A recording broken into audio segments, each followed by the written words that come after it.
绝大多数人终其一生都在贫穷的泥潭里打滚，不是因为他们笨，也不是因为运气不好，而是因为他们对自己太好了。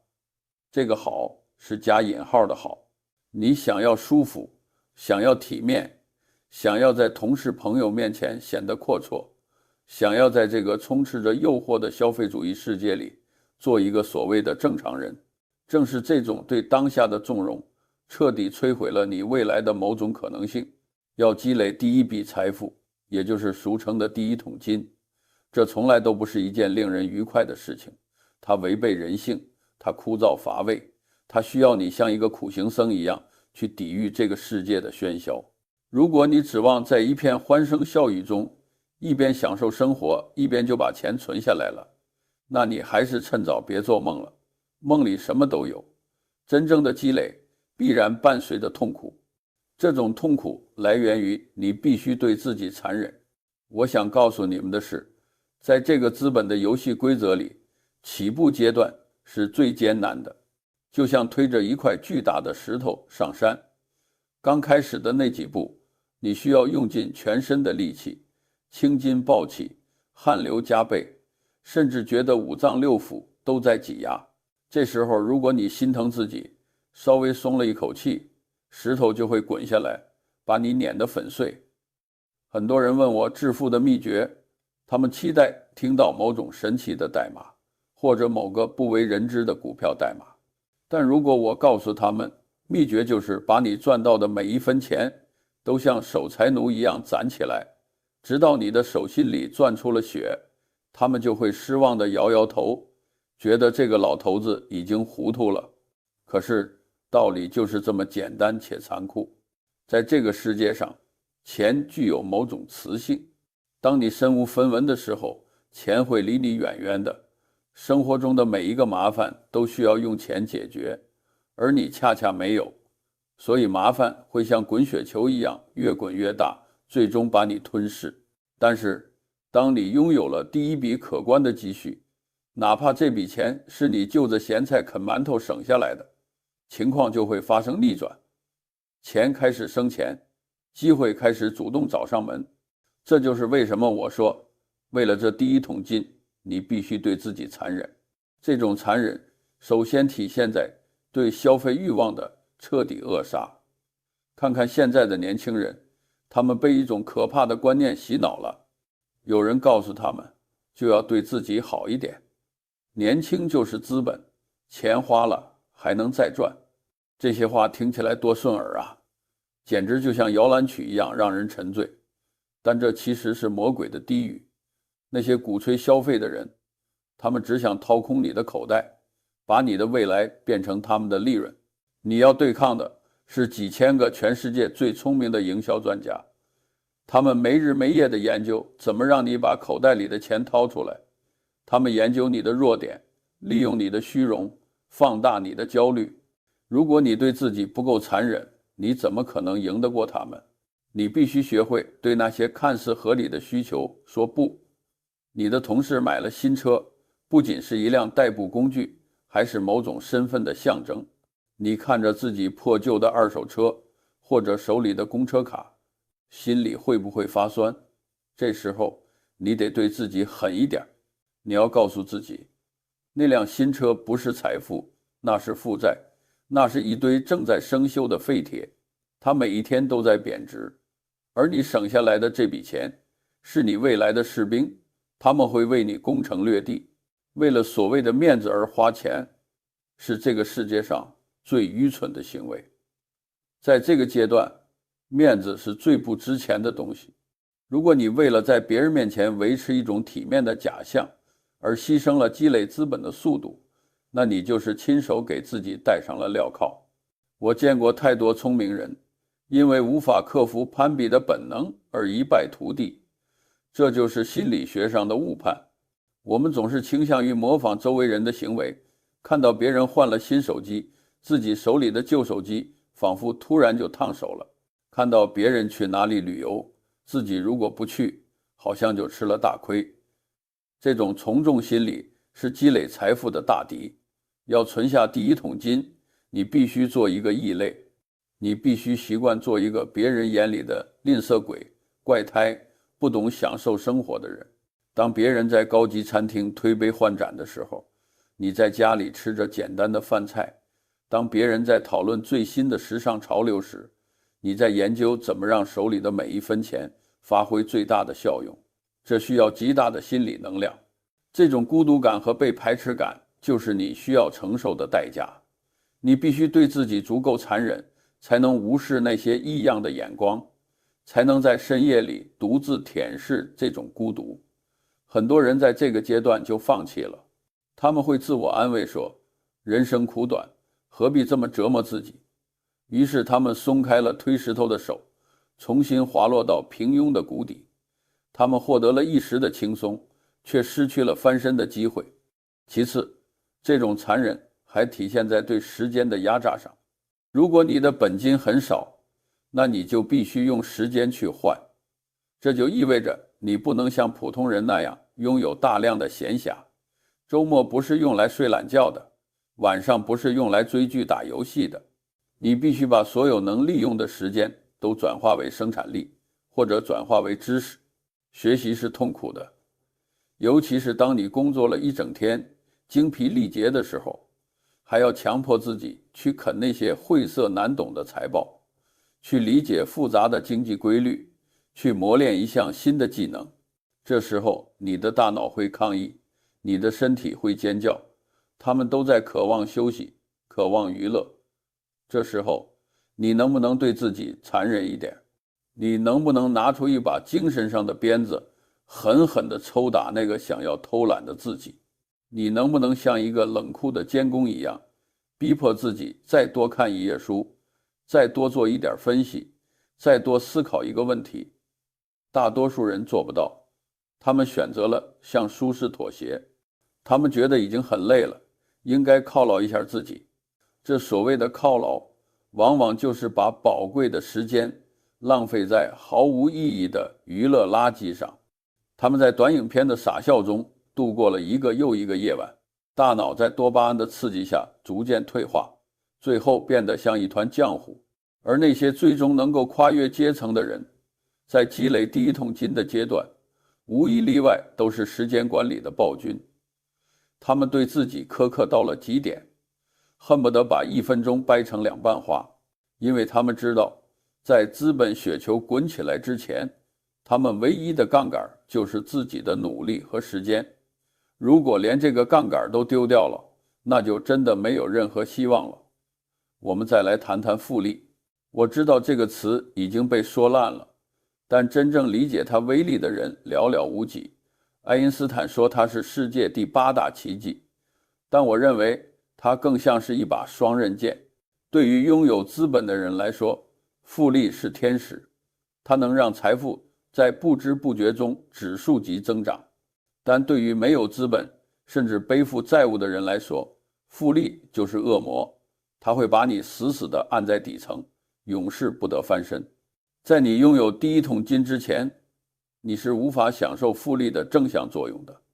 相反，如果你因为缺乏自制力而陷入了消费贷的陷阱，那你就尝到了复利最残忍的一面。利息滚利息，就像吸血鬼一样吸干你的血肉。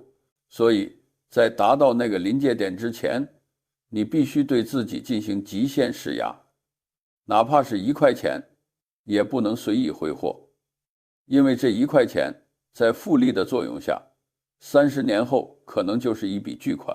你今天随手买的一杯咖啡，喝下去的不仅是咖啡，而是你未来财富森林里的一棵树苗。你把树苗拔了，森林自然就没了。这听起来是不是很荒谬？是不是很没有人情味儿？确实如此，但我从来没说过致富是一件温情脉脉的事情。你要明白，这个世界上的资源是有限的，财富的本质就是对资源的索取权。你想从别人手里抢夺这种权利，不付出代价怎么行？对于一无所有的普通人来说，这个代价就是对自己人性的压抑。你要压抑你的贪婪，压抑你的虚荣，压抑你的懒惰，压抑你对即时满足的渴望。这每一种压抑都是对自己的一次处刑。想想看，当你在商场里看到一件心仪已久的大衣，摸着那柔软的面料，想象着穿上它时的光鲜亮丽，这时候你的多巴胺在疯狂分泌，你的理智在摇摇欲坠。这时候你必须像个冷血动物一样掐断这种神经冲动，转身离开。这种感觉就像是从身上割下一块肉一样难受。但是如果你做不到这一点，你就永远无法积累起足以改变命运的势能。我总是说要反过来想，总是反过来想。如果你想知道如何变富，先去看看那些注定贫穷的人在做什么。他们今朝有酒今朝醉，他们即使口袋里只剩下100块钱，也要花50块去买彩票，40块去买烟酒，剩下10块钱还要想办法吃顿好的。他们对于未来有一种盲目的乐观，或者说是一种破罐子破摔的麻木。他们对自己太好了，好到不愿意让现在的自己受一点点委屈。所以如果你想摆脱贫穷的引力，你就必须做相反的事情。你必须让现在的自己受委屈，你必须主动去吃苦，主动去过一种低配的生活。但这并不意味着你要一直这样下去，这只是一个阶段，一个必须经历的炼狱。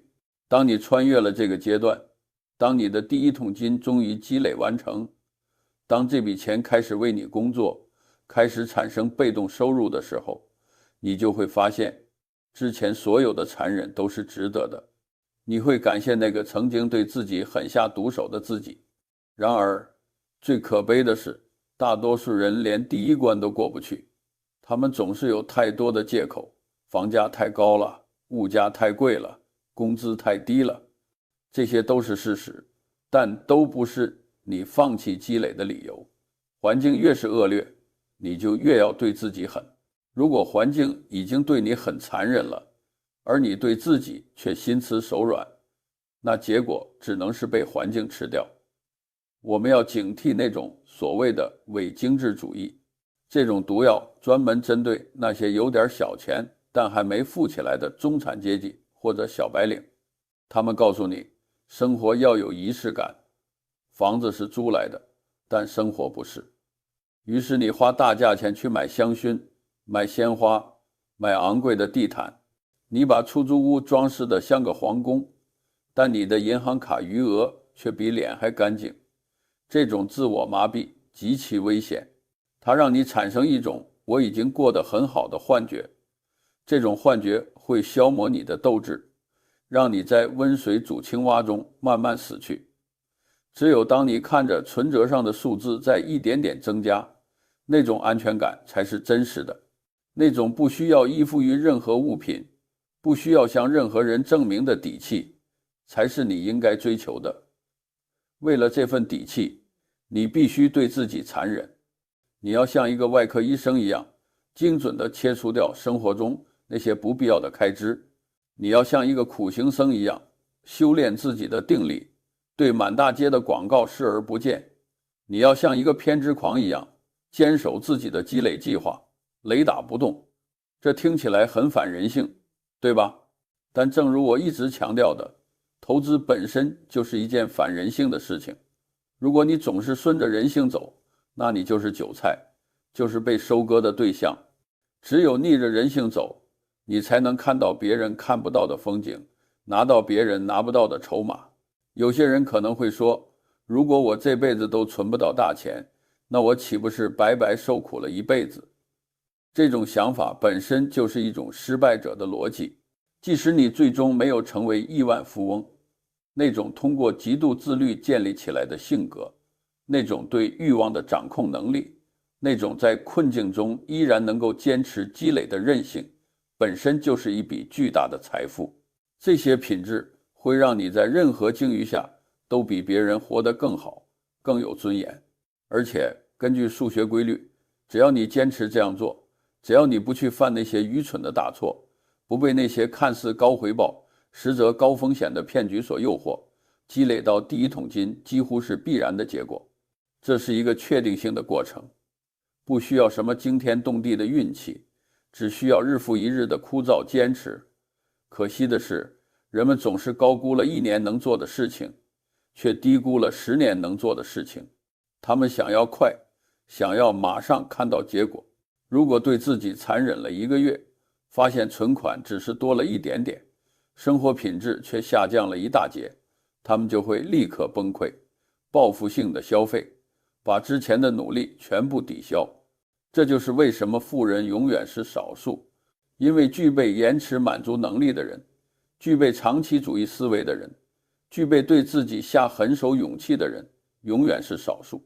在这场关于财富的马拉松里，没有裁判，没有观众，只有你自己。你的对手不是别人，而是你内心那个想要偷懒、想要享受、想要放弃的本我。这是一场你死我活的斗争。如果你赢了，你就能掌握自己的命运；如果你输了，你就只能随波逐流，成为这个庞大经济机器里的一颗随用随弃的螺丝钉。现在审视一下你自己的生活，看看你的账单，看看你的时间表，是不是充满了各种各样的小确幸？那些每天一杯的奶茶，那些为了凑单而买的无用摆设，那些因为懒得做饭而点的外卖，那些为了打发时间而充值的会员，这些东西看起来微不足道，但它们就像船底的藤壶，在这个阻力巨大的海洋里，它们会拖慢你的速度，增加你的能耗，甚至它们是船底的蚁穴，慢慢侵蚀你的龙骨，直到有一天，一个小小的风浪就能让你沉没。要想修补这艘船，要想让它重新获得破浪前行的动力，你就必须拿起刮刀，把这些藤壶一个个刮下来。这会很疼，会流血，会留下伤疤，但这是必须的。你要问问自己，你到底有多渴望那份自由？如果你的渴望只是停留在嘴上，那你做不到对自己残忍。只有当你对贫穷的恐惧，或者对自由的向往强烈到压倒了生理和心理上的舒适需求时，你才能真正举起屠刀，砍向自己的欲望。这是一个关于取舍的问题，你不可能同时拥有当下的放纵和未来的自由。上帝不会掷骰子，也不会给任何人开后门，所有的馈赠都在暗中标好了价格。第1桶金的价格就是你必须要忍受一段对他人都不可理喻的苦行僧生活。当你费尽9牛2虎之力，终于把那个被称为第1桶金的雪球滚出来的时候，千万别急着开香槟庆祝，因为在这个阶段，你面临的风险其实比一无所有时还要大。这听起来很反直觉，但事实是，守住钱比赚到钱要难得多。这就是为什么我强调，这种对自己的残忍必须贯穿始终，甚至在你有了一定积蓄后，要变本加厉。很多人在这个节点会产生一种补偿心理，他们觉得自己苦了这么久，终于有点资本了，该去市场上搏一把大的，或者该犒劳一下自己了。这种心理就是毁灭的前奏。你看那些中了彩票大奖的人，或者那些拆迁暴富的人，几年之后不仅回到了原点，甚至往往背了一身债。为什么？因为他们的认知水平驾驭不了他们的财富。财富是长了脚的，它会自发地流向那些配得上它的人，也会迅速地逃离那些配不上它的人。为了留住这第1桶金，并让它为你钱滚钱，你必须对自己进行更深层次的智力上的残忍。这种残忍首先体现为承认自己的无知，这是最难的一点。当手里有了锤子，看什么都像钉子；手里有了钱，看什么项目都像机会。股票市场每天都在波动，各种红红绿绿的数字像妖艳的舞女一样在向你招手。隔壁老王炒股赚了1辆车，同事小李买基金翻了1倍。这时候你的贪婪会被无限放大，你会觉得自己也是股神，觉得自己无所不能。这时候你要对自己狠一点，你要拿一盆冰水从头到尾把自己浇醒。你要对着镜子说，你是个笨蛋，你什么都不懂，不要去碰那些你看不懂的东西。不管那个故事讲得多么动听，不管那个概念多么时髦，只要不在你的能力圈范围内，就把它当成是老鼠药。对，就是老鼠药。你不会因为老鼠药好不好吃而去尝一口，你应该离它远远的。现在的金融市场上充满了各种各样包装精美的老鼠药，加密货币、高杠杆期货，各种听起来高大上的衍生品。他们利用了人类渴望一夜暴富的弱点，专门收割那些手里刚有点钱、自以为聪明的人。拒绝这些诱惑需要极大的定力，这是一种对自己欲望的残忍阉割。你看着别人在疯狂的泡沫中赚得盆满钵满，看着傻瓜都在赚钱，而你却要把钱死死地攥在手里，放在那些看似无聊、低回报但安全的地方。这种煎熬，没有经历过的人是无法体会的，但你必须忍受这种煎熬，因为你的第一桶金太脆弱了，它经不起任何一次大的回撤。只要亏损 50%， 你就需要赚 100% 才能回本。而对于新手来说，赚 100% 简直比登天还难。所以首要任务是活着，是不亏钱。为了不亏钱，你必须学会说不。这是一种非常残忍的能力。你需要对 99% 的机会说不。你需要对那些推销理财产品的银行经理说不。你需要对那些拉你入伙的所谓创业兄弟说不。你需要对你自己内心那个躁动不安、想要证明自己的小丑说不。沃伦和我们大部分时间都在做一件事，那就是等待。我们要像等待猎物的鳄鱼一样，趴在水里一动不动，甚至让人以为我们已经死了。我们在等待那个极其稀有的、几乎不可能失败的机会出现。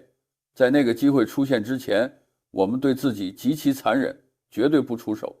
你想想看，如果你手里只有这一张打孔卡，这辈子只能做20次投资决策，你会怎么做？你还会随随便便听个消息就买入吗？你还会因为股价涨了就追高吗？你绝对不会。你会把那家公司的祖宗18代都查个底朝天。你会反复权衡风险和收益。你会等到价格低到不可思议的时候才敢扣动扳机。这种极度的谨慎就是对资本的尊重。可是大多数人把投资当成了娱乐，当成了赌场。他们追求的是交易的快感，是肾上腺素的飙升。他们无法忍受手里的钱闲着，他们觉得钱不花，出去买点什么就是在亏损。这种多动症是财富的死敌。要想克服这种多动症，你必须强迫自己去学习，这也是一种残忍。学习不是刷短影片，不是看那些碎片化的所谓干货。真正的学习是枯燥的、系统的、高强度的脑力劳动。你要去读那些大部头的经典，去研究商业历史，去理解会计准则，去探究人类心理学的误区。如果你没有养成每天阅读的习惯，那么你终将在这个变幻莫测的世界里迷失。我不相信有哪一个智慧的人是不读书的，一个都没有。但是读书很苦啊，在这个娱乐至死的年代，让你放下手机，关掉游戏，去啃那些枯燥的文字，简直就是一种酷刑。你必须对自己施加这种酷刑，因为你的大脑是你唯一的武器。如果你的武器生锈了，你在战场上就是待宰的羔羊。你要构建思维模型，你要知道什么是复利效应，什么是幸存者偏差，什么是社会认同倾向。你要把这些模型像手术刀一样植入你的大脑里。当你遇到问题时，你要能迅速地调动这些模型，去解剖现实，去发现真相。这需要长年累月的训练。你要不断地挑战自己的认知边界，不断地推翻自己过去的观点。这很痛苦，因为承认自己过去是错的，是对自尊心的巨大打击。但如果你想进步，你就必须不断地摧毁旧的自己。还有一个很残忍的真相，那就是你可能注定要孤独。当你开始对自己残忍，开始极度自律，开始追求智慧和财富的时候，你会发现你和周围的人越来越聊不来了。你的朋友们还在讨论哪个明星出轨了，哪里又开了个网红店，哪款游戏出了新皮肤，而你在思考通货膨胀的影响，在分析企业的竞争优势，在琢磨人性的弱点。你们的话题不再有交集，你们的价值观开始背道而驰。你会发现你成了群体中的异类，别人觉得你无趣、清高，甚至有点神经质，他们会嘲笑你，会排挤你，或者会试图把你拉回那个平庸的泥潭。这时候你必须对自己残忍，你必须切断那些无效的社交，远离那些消耗你能量的人，甚至你需要远离那些虽然爱你，但思维方式停留在过去里的亲人。这听起来很冷血，但这是成长的代价。你不能让别人的平庸成为你前进的绊脚石，你要习惯独处，在独处中思考，在独处中进化。猛兽总是独行，只有牛羊才成群结队。这种孤独感有时会让你窒息，你会怀疑自己是不是走错了路，你会渴望回归群体的温暖，但每次你想回头的时候，都要狠狠地掐自己一把。你要告诉自己，那所谓的温暖是温水煮青蛙的陷阱，那是平庸者的抱团取暖，除了互相安慰，产生不了任何价值。你要寻找新的圈子，寻找那些和你一样对自己残忍，对未来有野心的人。在那之前，你只能独自前行，而且这种残忍还包括对情绪的绝对控制。投资市场上每一分钟都在上演贪婪和恐惧的戏码，股价暴跌的时候，恐慌会像病毒一样蔓延，你的本能会尖叫着让你逃跑。股价暴涨的时候，贪婪会冲昏你的头脑，你的本能会怂恿你梭哈。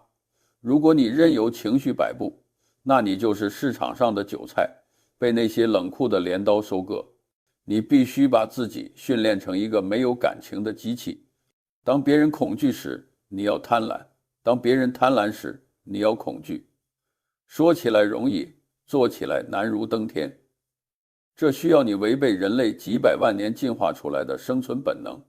当你的账户缩水30%、50%的时候，你能不能像个旁观者一样，冷静地分析这家公司的基本面有没有变？如果没变，你能不能不仅不割肉，反而逆势加仓？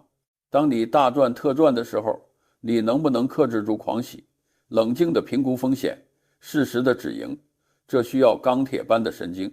这种神经不是天生的，是在一次次对自己人性的残酷打磨中练就的。你要学会把情绪剥离出去，使用理性和逻辑做决策，哪怕你的手在发抖，哪怕你的心在狂跳，你的大脑必须保持绝对的冷静。这就是为什么我说，致富是一场修行，它修的不是钱，是心。你还要警惕一种东西，叫做所谓的高级感。当你有了第一桶金，你会接触到更高级的消费陷阱。这时候的诱惑不再是奶茶和球鞋，而是所谓的艺术品，所谓的限量版，所谓的上流社会入场券。有些人为了挤进所谓的圈子，为了获得所谓的认可，把辛苦积攒的本金挥霍一空，这很愚蠢。真正的地位不是靠买出来的，是靠你的实力赢回来的。如果你本身没有实力，哪怕你穿金戴银，在别人眼里也不过是个待宰的肥羊。你要对自己残忍到底，即便你有了100万、1000万，你依然要保持朴素的生活作风。这不是为了省钱，而是为了保持对财富的敬畏，为了不让奢靡的生活腐蚀你的意志。我看过太多富二代或者暴发户，因为迷失在物质的享受中，最后落得个家破人亡的下场。他们忘记了财富是如何积累起来的，他们以为钱是大风刮来的，你要记住，你的每一分钱都是你的士兵，你要把他们派到战场上去，为你攻城略地，而不是把他们换成烟花放给别人看。保持饥饿，保持愚蠢。这句乔布斯的话也是我想送给你们的。保持饥饿，就是永远不要满足于现状，永远保持对财富的野心。保持愚蠢，就是永远承认自己的局限，永远对市场保持敬畏。这整个过程就是一场对自己人性的逆向操作。如果你觉得舒服了，那多半是走下坡路了。如果你觉得痛苦，觉得艰难，觉得每一天都在和自己的本能做斗争，那恭喜你，你在走上坡路。为了这第一桶金，为了这之后的财富雪球，你必须把自己变成一个狠角色。这种狠不是对别人狠，不是去坑蒙拐骗，不是去为了利益不择手段，那种狠是下三滥，是自取灭亡。我说的狠是对自己狠，是律己，是慎独，是反省，是克制，是你明明可以躺着，却非要站着，是你明明可以享受，却非要苦行，是你明明可以随波逐流，却非要逆风而行。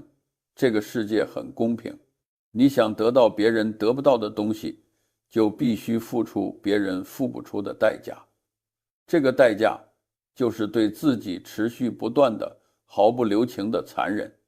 不要指望有什么救世主来拯救你的贫穷，也不要指望有什么捷径能让你一步登天。那些告诉你轻松致富的人，不是傻子就是骗子。路就在脚下，虽然满是荆棘，虽然陡峭难行，但只要你对自己足够残忍，只要你咬紧牙关不松口，只要你一步一个脚印地往上爬，你终将站在山顶，俯视这个世界。到了那个时候，你会发现，曾经所有的痛苦都变成了你身上最坚硬的铠甲，曾经所有的残忍都化作了你眼中最从容的淡定。你不再需要向谁证明什么，你不再需要看谁的脸色行事，你拥有了真正的自由。而这一切的起点就在于此时此刻，你做出的那个决定，不再放纵自己，不再原谅自己，哪怕鲜血淋漓，也要亲手扼杀那个平庸软弱的旧我。年轻人，这就是我的建议，听起来刺耳，咽下去苦涩，但良药苦口利于病。如果你能听得进去，并且身体力行，那么10年后，你会在财富的彼岸感谢我，也感谢你自己。如果你听不进去，觉得我是在贩卖焦虑，是在胡说八道，那也没关系。世界需要分母，需要韭菜，需要那些为别人的梦想买单的普通人。选择权在你手里，是继续沉睡在温柔的贫穷里，还是在痛苦的觉醒中重生？去吧，对自己残忍一点，你的未来会因为这份残忍而变得无比温柔。